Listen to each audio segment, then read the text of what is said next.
The American Rivals of Sherlock Holmes, The Man Who Spoke Latin, by Samuel Hopkins Adams. Mementos of Average Jones' exploits in his chosen field hang on the walls of his quiet sanctum. Here the favored visitor may see the two red ink dots on a dated sheet of paper, framed in with the card of a chemist and an advertised sale of Lepidoptera, which drove a famous millionaire out of the country.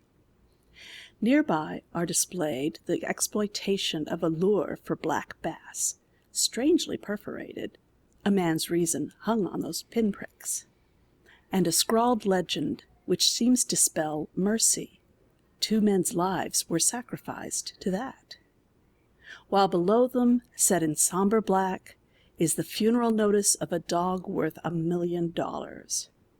Facing the call for a trombone player which made a mayor, and the mathematical formula which saved a governor. But nowhere does the observer find any record of one of the advisor's most curious cases, running back 2,000 years, for its owner keeps it in his desk drawer, whence the present chronicler exhumed it by accident one day. Average Jones has always insisted that he scored a failure on this because, through no possible fault of his own, he was unable to restore a document of the highest historical and literary importance. Of that, let the impartial reader judge. It was while Average Jones was waiting for a break of that deadlock of events which, starting from the flat dweller with the poisoned face, finally worked out the strange fate of Telfik Bay, that he sat one morning, breakfasting late, the cool and breezy inner portico of the Cosmic Club, where small tables overlook a gracious fountain shimmering with the dart and poise of goldfish, was deserted save for himself, a summer engagement star actor, a specialist in carbohydrates, and a famous adjuster of labor troubles, the 4 men being fairly typical of the club's catholicity of membership. Contrary to his impeccant habit, Average Jones bore the somewhat frazzled aspect of a man who's been up all night. Further indication of this inhered in the wide yawn, of which he was in mid-enjoyment, when a hand on his shoulder cut short his ecstasy. "Sorry to interrupt so valuable an exercise," said a languid voice, "but—" and the voice stopped. "Hello, Bert," returned the adviser, looking up at the faultlessly clad slenderness of his occasional coadjutor, Robert Bertram. "Sit down and keep me awake till the human snail who's hypothetically ministering to my wants can get me some coffee." "What particular phase of intellectual debauchery have you been up to now?" inquired Bertram, lounging into the chair opposite. "Trying to forget my troubles by chasing up a promising lead which failed to pan out. Wanted, a tin nose. Sounds pretty good, huh?" "It is music to my untutored ear," answered Bertram. "But it turned out to be merely an error of the imbecile, or perhaps facetious printer, who set up the trumpeter's personal column. It should have read, 'Wanted, a tea rose.'" "Even that seems far from commonplace." "Only a code summons for a meeting of the Rosicrucians. I suppose you know that the order has been revived here in America." "Not the true Rosicrucians, surely," said Bertram. "They pretend to be. A stupid lot who make child's play of it," said Average Jones impatiently. "Never mind them. I'd rather know what's on your mind. You made an observation when you came in, rather more interesting than your usual output of table talk.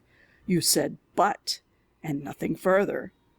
The conjunction 'but' in polite grammar ordinarily has a comet-like tail to it."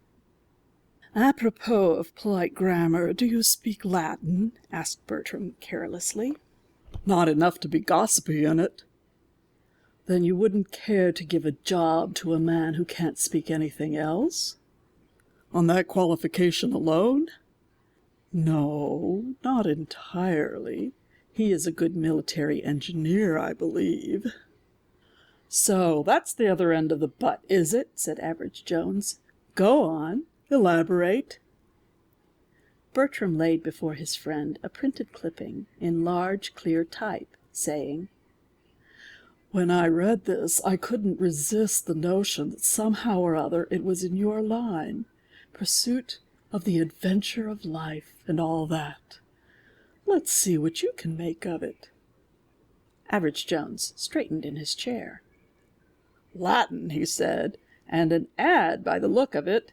Can our blind friend, J. Alden Honeywell, have taken to the public prints?" "Hardly, I think. This is from the Classical Weekly, a Baltimore publication of small and select patronage."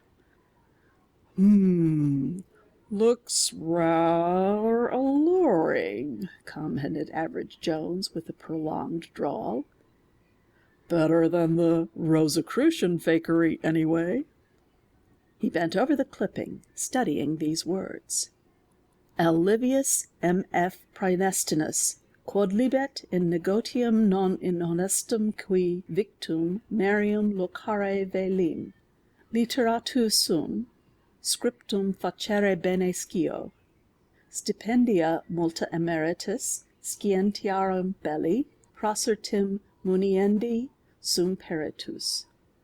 Hoc de re pro me spondebit M. Agrippa. Latine tantum solo.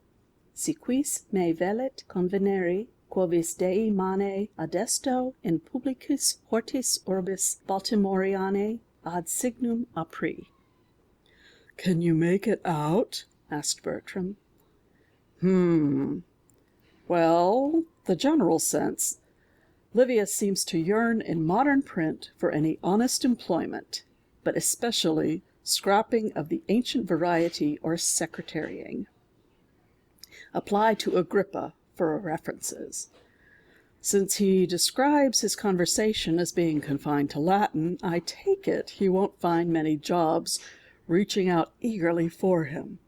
Anybody who wants him can find him in the Park of the Wild Boar in Baltimore. That's about what I make of it. Now, what's his little lay, I wonder?" "Some lay of ancient Rome, anyhow," suggested Bertram. "Association with Agrippa would have put him back in the 1st century B.C., wouldn't it? Besides, my informant tells me that Mr. Livius, who seems to have been an all-around sort of person, helped organize fire brigades for Crassus, and was one of the circle of minor poets who wrote rhapsodies to the fair but frail Clodia's eyebrows, earlobes, and insteps." "Your informant? The man's actually been seen, then?" "Oh, yes. He's on view as per advertisement, I understand." Average Jones rose and stretched his well-knit frame. "Baltimore will be hotter than the place that isn't," he said plaintively. "Martyrdom by fire. However, I'm off by the 5 o'clock train. I'll let you know if anything special comes of it, Bert." Barry's splendid bronze boar couches, semi-shaded, in the center of Monument Park, Baltimore's social hilltop. There Average lounged and strolled through the longest hour of a glaring July morning. People came and went, people of all degrees and descriptions, none of whom suggested in any particular the 1st century B.C. One individual only maintained any permanency of situation. He was a gaunt, powerful, freckled man of 30, who sprawled on a settee and regarded Average Jones with obvious and amused interest. In time this annoyed the adviser, who stopped short, facing the settee. "He's gone," said the freckled man. "Meaning Livius, the Roman?" asked Average Jones. "Exactly. Lucius Livius, son of Marcus Praenestinus." "Are you a representative of this rather peculiar person, may I ask?" "It would be a dull world except for peculiar persons," observed the man on the settee philosophically. "I've seen very many peculiar persons lately by the simple process of coming here day after day. No, I'm not Mr. Livius's representative. I'm only a town-bound and interested observer of his." "There you've got the better of me," said Average Jones. "I was rather anxious to see him myself." The other looked speculatively at the trim, keen-faced young man. "Yet you do not look like a Latin scholar," he observed, "if you'll pardon the comment." "Nor do you," retorted Jones, "if the apology is returnable." "I suppose not," owned the other with a sigh. "I've often thought that my classical capacity would gain more recognition if I didn't have a skin like Bob Fitzsimmons and hands like Ty Cobb. Nevertheless, I'm in and of the Department of Latin of John Hopkins University. Name Warren. Sit down." "Thanks," said the other. "Name Jones. Profession advertising advisor. Object curiosity." "A.V.R.E. Jones, better known as Average Jones, I believe." "Experte crede, being dog Latin for 'you seem to know all about it.'" The newcomer eyed his vis-a-vis. "Perhaps you, know Mr. Robert Bertram?" he drawled. "Oculus, the eye, Tory of the bull. Bull's eye," said the freckled one with a grin. "I've heard of your exploits through Bertram, and thought probably you'd follow the bait contained in my letter to him." "Nothing wrong with your nerve system, is there?" inquired Average Jones with mock anxiety. "Now that I'm here, where is L. Livius?" and so forth. "Elegantly, but uncomfortably, housed with Colonel Ridgway Graham in his ancestral barrack on Carteret Street." "Is this Colonel Graham a friend of yours?" "Friend and foe, tried and true. We meet twice a week, usually at his house, to squabble over his method of Latin pronunciation and his construction of the ablative case. He's got a theory of the ablative absolute," said Warren with a scowl, "fit to fetch Tacitus howling from the shades." "A scholar, then?" "A very fine and finished scholar, though a faddist of the rankest type. Speaks Latin as readily as he does English." "Old?" "Over 70. "Rich?" "Not in money. Taxes on his big place keep him pinched. That and his passion for buying all kinds of old and rare books. He's got, perhaps an income of 5,000 clear, of which about 3,000 goes in book auctions." "Any family?" "No. Lives with 2 ancient colored servants who look after him." "How did our friend from B.C. connect up with him?" "Oh, he ran to the old colonel like a chick to its hen. You see, there aren't so very many Latinists in town during the hot weather. Perhaps 18 or 20 in all came from about here and from Washington to see the prodigy in the Park of the Boar after the advertisement appeared. He wouldn't have anything to do with any of us. Pretended he didn't understand our kind of Latin. I offered him a place myself at a wage of more denarii than I could well afford. I wanted a chance to study him. Then came the colonel and fairly grabbed him. So I sent for you in my artless professional way." "Why so much enthusiasm on the part of Colonel Graham?" "Simple enough. Livius spoke Latin with an accent which bore out the old boy's contention. I believe they also agreed on the ablative absolute." "Yes, sir, naturally," drawled Average Jones. "Does our early Roman speak pretty ready Latin?" "He's fairly fluent. Sometimes he stumbles a little in his constructions, and he's apt to be, monkish rather than classical when in full course." "Doesn't wear the toga virilis, I suppose?" "Oh, no. Plain American clothes. It's only his inner man that's Roman, of course. He met with a bump on the head. This is his story, and he's got the scar to show for it. And when he came to, he'd lost ground a couple of 1,000 years and returned to his former existence. No English, no memory of who or what he'd been, no money, no connection whatsoever with the living world." Wonder if he's been a student of Kipling. You remember The Greatest Story in the World, the reincarnated galley slave? Now, as to this Colonel Graham, has he ever published? Yes, 2 small pamphlets issued by the Classicist Press, which publishes the Classical Weekly. Supporting his fads, I suppose. Right. He devoted 1 pamphlet to each. Average Jones contemplated with absorbed attention an ant which was making a laborious spiral ascent of his cane. Not until it had gained a vantage point on the bone handle did he speak again. See here, Professor Warren, I'm a passionate devotee of the Latin tongue. I have my deep and dark suspicions of our present modes of pronunciation, all 3 of them. As for the ablative absolute, its reconstruction and regeneration have been the inspiring principle of my studious manhood. Humbly I have sat at the feet of learning, enshrined in the Ridgway Graham pamphlets. I must meet Colonel Graham, after reading the pamphlets. I hope they're not long. Warren frowned. Colonel Graham is a gentleman and my friend, Mr. Jones, he said with emphasis. I won't have him made a butt. He shan't be by me, Average Jones said quietly. Has it perhaps struck you, as his friend, that close daily association with the psychic remnant of a Roman citizen might conceivably be non-conducive to his best interest? Yes, it has. I see your point. You want to approach him on his weak side. But have you Latin enough to sustain the part? He's shrewd as a weasel in all matters of scholarship, though a child whom anyone could fool in practical affairs.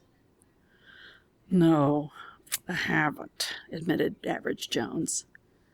Therefore, I'm a mute. A shock in early childhood paralyzed my centers of speech. I talk to you by sign language, and you interpret. But I hardly know the deaf-mute alphabet. Nor I. But I'll waggle my fingers like lightning if he says anything to me requiring an answer, and you'll give the proper reply. Does Colonel Graham implicitly credit the Romanism of his guest? He does because he wants to. To have an educated man of the classic period of the Latin tongue, a friend of Caesar, an auditor of Cicero, and a contemporary of Virgil, Horace, and Ovid come back and speak in the accent he's contended for, makes a powerful support for his theories. He's at work on a supplementary thesis already. What do the other Latin men who've seen Livius think of the metempsychosis claim? They don't know. Livius explained his remote antecedents only after he had got Colonel Graham's private ear. The colonel has kept it quiet. Don't want a rabble of psychologists and soul pokers worrying him to death, he says. Makes it pretty plain sailing for the Roman. Well, arrange to take me there as soon as possible. At the Graham house, Average Jones was received with simple courtesy by a thin, rosy-cheeked old gentleman with a dagger-like imperial and a dreamy eye, who, on Warren's introduction, made him free of the unkempt old place's hospitality. They conversed for a time, Average Jones maintaining his end with nods and gestures, and, ostensibly, through the digital mediumship of his sponsor. Presently, Warren said to the host, "And where is your visitor from the past?" "Prowling among my books," answered the old gentleman. "Are we not going to see him?" The colonel looked a little embarrassed.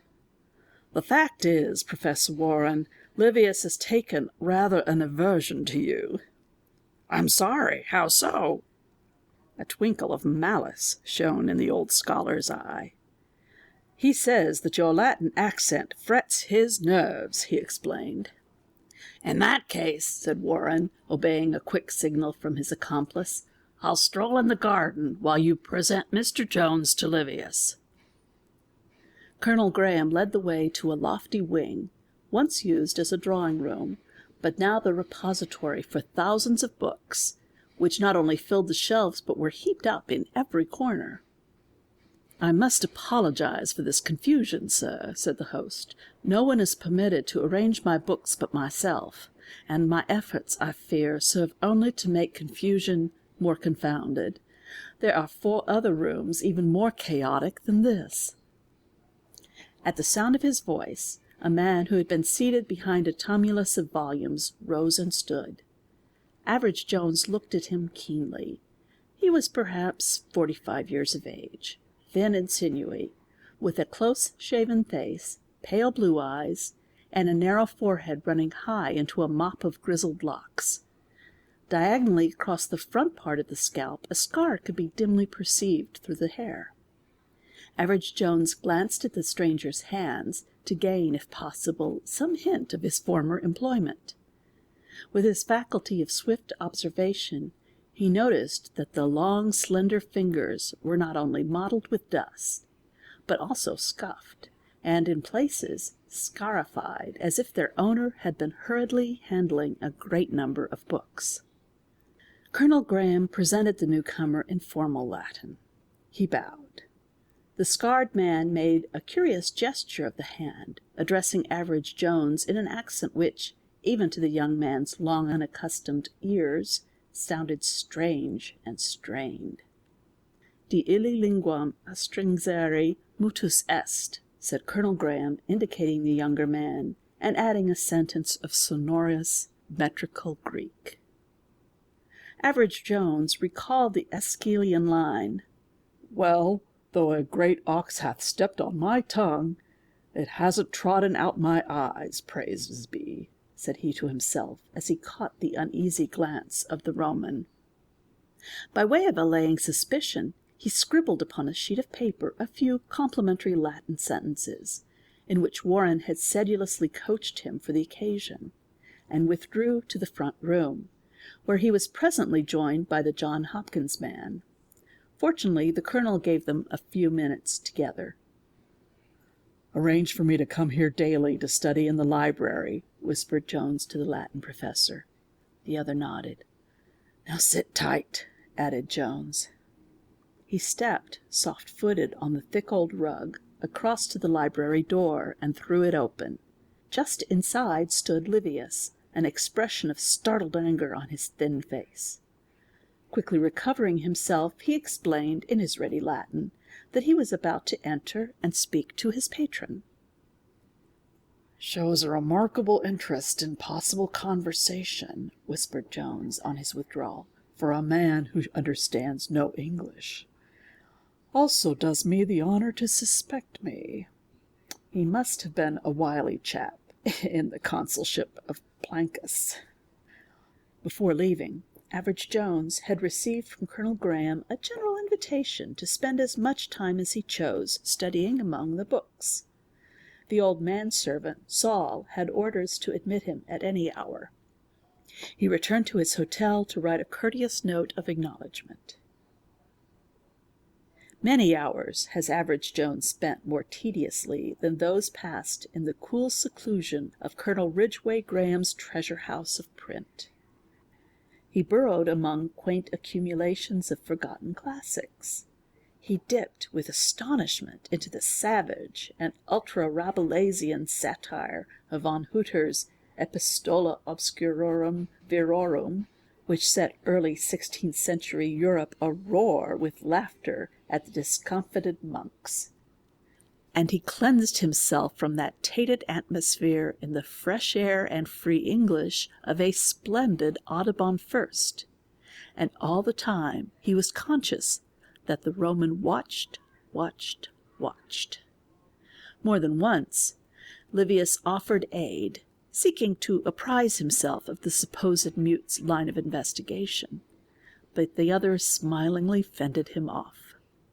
At the end of 4 days, Average Jones had satisfied himself that, if Livius were seeking anything in particular, he had an indefinite task before him, for the colonel's bound treasures were in indescribable confusion. Apparently he had bought from far and near, without definite theme or purpose. As he bought, he read, and having read, cast aside, and where a volume fell, there it had license to lie. No cataloguer had ever sought to restore order to that bibliographic riot. To seek any given book meant a blind voyage, without compass or chart, throughout the mingled centuries. Often Colonel Graham spent hours in one or the other of the huge book rooms talking with his strange protégé and making copious notes. Usually the old gentleman questioned and the other answered. But one morning the attitude seemed to the listening adviser to be reversed. Livius, in the far corner of the room, was speaking in a low tone. To judge from the older man's impatient manner, the Roman was interrupting his host's current of queries with interrogations of his own. Average Jones made a mental note, and in conference with Warren that evening, asked him to ascertain from Colonel Graham whether Livius's inquiries had indicated a specific interest in any particular line of reading. On the following day, however, an event of more immediate import occupied his mind. He had spent the morning in an upstairs library at the unevadable suggestion of Colonel Graham, while the colonel and his Roman collogued below. Coming down about noon, Average Jones entered the colonel's small study just in time to see Livius, who was alone in the room, turn away sharply from the desk. His elbow was held close to his ribs in a peculiar manner. He was concealing something under his coat. With a pretense of clumsiness, Average Jones stumbled against him in passing. Livius drew away, his high forehead working with suspicion. The adviser's expression of blank apology, eked out with a bow and a grimace, belied the busy working mind within. For, in the moment's contact, he had heard the crisp rustle of paper from beneath the ill-fitting coat. What paper had the man from B.C. taken furtively from his benefactor's table? It must be large, otherwise he could have readily thrust it into his pocket. No sooner was Livius out the room than Average Jones scanned the desk. His face lighted with a sudden smile. Colonel Graham never read a newspaper, boasted, in fact, that he wouldn't have one about the place. But, as Average Jones distinctly recalled, he had himself that very morning brought in a copy of the Globe and dropped it into the scrap basket near the writing table. It was gone. Livius had taken it. "If he's got the newspaper reading habit," said Average Jones to himself, "I'll set a trap for him, but Warren must furnish the bait." He went to look up his aide. The conference between them was long and exhaustive, covering the main points of the case from the beginning. "Did you find out from Colonel Graham," inquired Average Jones, "whether Livius affected any particular brand of literature?" "Yes, he seems to be specializing in late 17th century British classicism. Apparently, he considers that the flower of British scholarship of that time wrote in a very inferior kind of dog Latin." "Late 17th century Latinity," commented Average Jones. "That gives us a fair start. Now, as to the body servant." "Old Saul? I questioned him about strange callers. He said he remembered only two besides an occasional peddler or agent. They were looking for work." "What kind of work?" "Inside the house. One wanted to catalog the library." "What did he look like?" "Saul said he wore glasses and a worse tall hat than the colonel's and had a full beard." "And the other?" "Bookbinder and repairer. Wanted to fix up Colonel Graham's collection. Young, smartly dressed, with a small waxed mustache." "And our Livius is clean-shaven," murmured Average Jones. "How long apart did they call?" "About 2 weeks. The second applicant came on the day of the last snowfall. I looked that up. It was March 27th. "Do you know, Warren," observed Average Jones, "I sometimes think that part of your talents, at least, are wasted in a chair of Latin." "Certainly there's more excitement in this hide-and-seek game, as you play it, than in the pursuits of a musty pedant," admitted the other, cracking his large knuckles.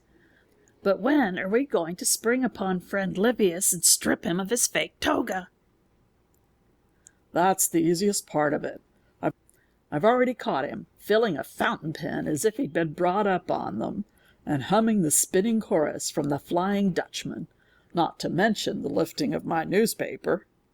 "Nemo mortalium omnibus horas sapit," murmured Warren. "No, as you say, no fellow can be on the job all the time. But our problem is not to catch Livius, but to find out what it is he's been after for the last 3 months. 3 months? You're assuming that it was he who aspired for work in the library?" "Certainly, and when he failed at that, he set about a very carefully developed scheme to get at Colonel Graham's books anyway. By inquiries he found out the old gentleman's fad, and proceeded to get in training for it. You don't know, perhaps, that I have a corps of assistants who clip, catalog, and file all unusual advertisements. Here is one they turned up for me on my order to send me any queer educational advertisements. Wanted, daily lessons in Latin speech from a competent Spanish scholar. Write, Box 347, Banner Office. That is from the New York Banner of April 3rd, shortly after the strange caller's second abortive attempt to get into the Graham library. "I suppose our Livius figured out that Colonel Graham's theory of accent was about what a Spaniard would have. But he couldn't have learned all his Latin in 4 months." "He didn't. He was a scholar already, an accomplished one, who went wrong through drink and became a crook, specializing in rare books and prints. His name is Enderby. You'll find it in the Harvard catalog. He's supposed to be dead. My assistant traced him through his Spanish Latin teacher, a priest." "But even allowing for his scholarship, he must have put in a deal of work perfecting himself in readiness of speech and accent." "So he did. Therefore the prize must be big. A man of Enderby's caliber doesn't concoct a scheme of such ingenuity and go into bondage with it for nothing. Do you belong to the Cosmic Club?" The assistant professor stared. "No," he said. I'd like to put you up there. One advantage of membership is that its rosters include experts in every known line of erudition, from scarabs to skiing. For example, I am now going to telegraph for aid from old Millington, who seldom misses a book auction and is a human bibliography of the wanderings of all rare volumes. I'm going to find out from him what British publication of the late 17th century in Latin is very valuable. Also, what volumes at that time have changed hands in the last 6 months. "Colonel Graham went to a big book auction in New York in early March," volunteered Warren, "but he told me he didn't pick up anything of particular value." Then it's something he doesn't know about, and Livius does. I'm going to take advantage of our Roman's rather un-BC-like habit of reading the daily papers by trying him out with this advertisement. Average Jones wrote rapidly and tossed the results to his coadjutor, who read, "Lost. Old book, printed in Latin. Buff leather binding, a little faded." "It's safe to be that," explained Average Jones. "No great value except to owner. Return to Colonel Ridgway Graham, 11 Carteret Street, and receive reward." The advertisement made its appearance in big type on the front pages of the Baltimore paper of the following day.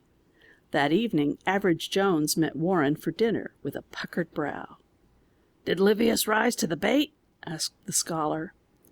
"Did he?" chuckled Average Jones. "He's been nervous as a cat all day and hardly has looked at the library. But what puzzles me is this." He exhibited a telegram from New York. Millington says positively no book of that time and description of any great value. Enderby at Barclay auction in March, and made a row over some book which he missed because it was put up out of turn in the catalogue. Barclay auctioneer thinks it was one of Percival, privately bound volumes 1680 to 1703. An anonymous book of Percival Library, De Meritis Librorum Britannorum, was sold to Colonel Graham for $47, a good price. When do I get in on this? Signed, Robert Bertram. I know that treatise, said Warren. It isn't particularly rare. Average Jones stared at the telegram in silence. Finally he drawled, "There are books and books and things in books. Wait here for me." 3 hours later he reappeared with collar wilted but spirits elate, and abruptly announced, "Warren, I'm a cobbler." "A what?" "A cobbler. Mend your boots, you know." "Are you in earnest?" "Certainly. Haven't you ever remarked that a serious-minded earnestness always goes with cobbling? Though I'm not really a practical cobbler, but a proprietary one. Our friend Bertram will dress and act the practical part. I've wired him, and he's replied, collect, accepting the job. You and I will be in the background." "Where?" "Number 27 Jasmine Street. Not a very savory locality. Why is it, Warren, that the beauty of a city street is generally an inverse ratio to the poetic quality of its name? There, I've hired the shop and stock of Mr. Hans Fichtel for 2 days, at the handsome rental of $10 per day. Mr. Fichtel proposes to take a keg of beer a-fishing. I think 2 days will be enough." "For the keg?" "For that noble Roman, Livius. He'll be reading the papers pretty keenly now, and in tomorrow's he'll find this advertisement." Average Jones read from a sheet of paper which he took from his pocket. "Found. Old book in foreign language, probably Latin, marked Percival. Owner may recover by giving satisfactory description of peculiar and obscure feature and refunding for advertisement. Fichtel, 27 Jasmine Street." "What is the peculiar and obscure feature, Jones?" asked Warren. "I don't know. "How do you know there is any?" Must be something peculiar about the book, or Enderby wouldn't have put in 4 months of work on the chance of stealing it. And it must be obscure, otherwise the auctioneer would have spotted it." "Sound enough," approved the other. "What could it be? Some interpolated page?" "Hardly. I've got a treatise in my pocket on 17th century bookmaking, which I'm going to study tonight. Be ready for an early start to meet Bertram." That languid and elegant gentleman arrived by the first morning train. He protested mightily when he was led to the humble shoe shop. He protested more mightily when invited to don a leather apron and smudge his face appropriately to his trade. His protests, waxing vehement and eventually profane as he barked his daintily kept fingers in rehearsal for giving a correct representation of an honest artisan cobbling a boot, died away when Average Jones explained to him that on pretense of having found a rare book, he was to worm out of a cautious and probably suspicious criminal the nature of some unique and hidden feature of the volume. "Trust me for diplomacy," said Bertram airily. "I will because I've got to," retorted Average Jones. "Well, get to work. To you, the outer shop. To Warren and me, this rear room. And remember, if you hear me whetting a knife, that means come at once." Uncomfortably twisted into a supposedly professional posture, Bertram wrought with hammer and last, while putting off with lame, blind, and halting excuses, such as came to call for their promised footgear. By a triumph of tact, he had just disposed of a rancid-tongued female who demanded her husband's boots. A satisfactory explanation, or the arbitrament of the lists. When the bell tinkled, and the two watchers in the back room heard a nervous, cultivated voice say, "Is Mr. Fichtel here?" "That's me," said Bertram, landing an agonizing blow on his thumbnail. "You advertised that you'd found an old book." "Yes, sir. Someone left it in the post office." "Ah, that must have been when I went to mail some letters to New York," said the other glibly. "From the advertised description, this book is without doubt mine. Now, as to the reward—" "Excuse me, but you wouldn't expect me to give it up without any identification, sir?"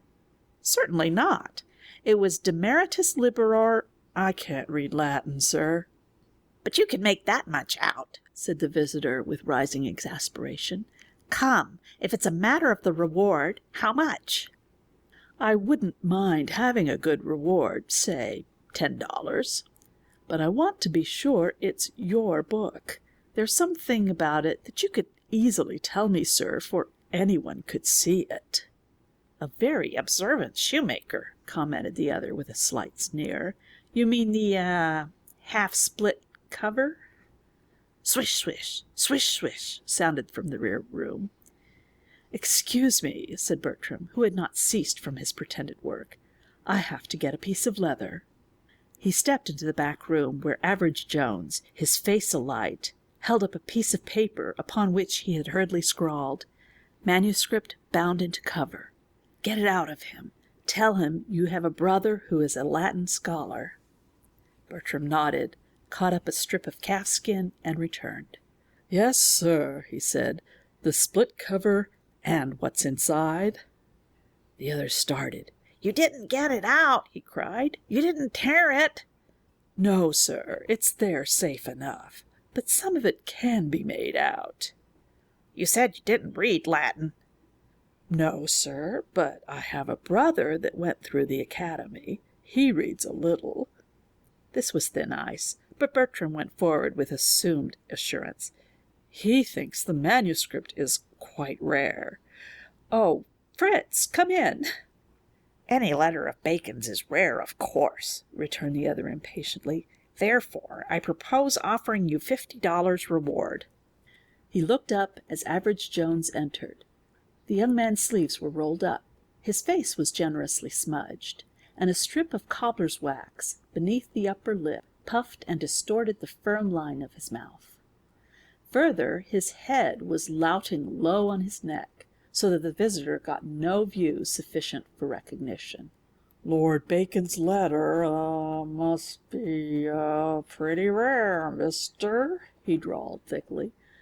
"But a letter, from Lord Bacon, about Shakespeare? That ought to be worth a lot of money." Average Jones had taken his opening with his customary incisive shrewdness. The mention of Bacon had settled it to his mind. Only one imaginable character of manuscript from the philosopher, scholar, politician could have value enough to tempt a thief of Enderby's caliber. Enderby's expression told that the shot was a true one. As for Bertram, he had dropped his shoemaker's knife and his shoemaker's roll. Bacon on Shakespeare? Shades of the departed glory of Ignatius Donnelly! The visitor drew back. Warren's gaunt frame appeared in the doorway. Jones' head lifted. "It ought to be as unique," he drawled, "as an ancient Roman speaking perfect English." Like a flash, the false Livius caught up the knife from the bench where the false cobbler had dropped it, and swung toward Average Jones. At the moment, the ample hand of Professor Warren, bunched into a highly competent fist, flicked across and caught the assailant under the ear. Enderby, alias Livius, fell as if smitten by a cestus. As his arm touched the floor, Average Jones kicked unerringly at the wrist, and the knife flew and tinkled into a far corner. Bertram, with a bound, landed on the fallen man's chest and pinned him. "Did he get you, Average?" he cried.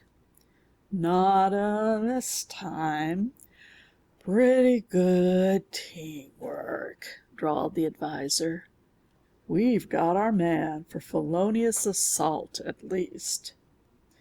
Enderby, panting under Bertram's solid knee, blinked and struggled. "No use, Livius," said Average Jones. "Might as well quiet down and confess. Ease up a little on him, Bert. Take a look at that scar of his first, though." "Superficial cut treated with makeup. A clever job," pronounced Bertram after a quick examination. "As I supposed," said Average Jones. "Let me in on the deal," pleaded Livius. "That letter is worth $10,000, $12,000, $15,000. Anything you want to ask, if you find the right purchaser. And you can't manage it without me. Let me in." "Thinks we're crooks, too," remarked Average Jones. "Exactly what's in this wonderful letter?" "It's from Bacon to the author of the book, who wrote about 1610. Bacon prophesies that Shakespeare, this vagabond and humble mummer, would outshine and outlive in fame all the genius of his time. That's all I could make out by loosening the stitches." "Well, that's worth anything one could demand," said Warren in a somewhat odd tone. "Why didn't you get the letter when you were examining it at the auction room?" inquired Average Jones. "Some fool of a binder had overlooked the double cover and sewn it in. I noticed it at the auction, gummed the opening together while no one was watching, and had gone to get cash to buy the book, but the auctioneer put it up out of turn, and old Graham got it. Bring it to me. I'll show you the pursed cover. Many of Percival's books were bound that way." "We've never had it nor seen it," replied Average Jones. "The advertisement was only a trap into which you stepped." Enderby's jaw dropped. "Then it's still at the Graham house," he cried, beating on the floor with his free hand. "Take me back there." "Oh, we'll take you," said Warren grimly. Close packed among them in a cab, they drove him back to Carteret Street. Colonel Ridgway Graham was at home and greeted them courteously. "You found Livius," he said with relief. "I had begun to fear for him." "Colonel Graham," began Average Jones, "you have—" "What? Speech?" cried the old gentleman. "And you a mute? What does this mean?"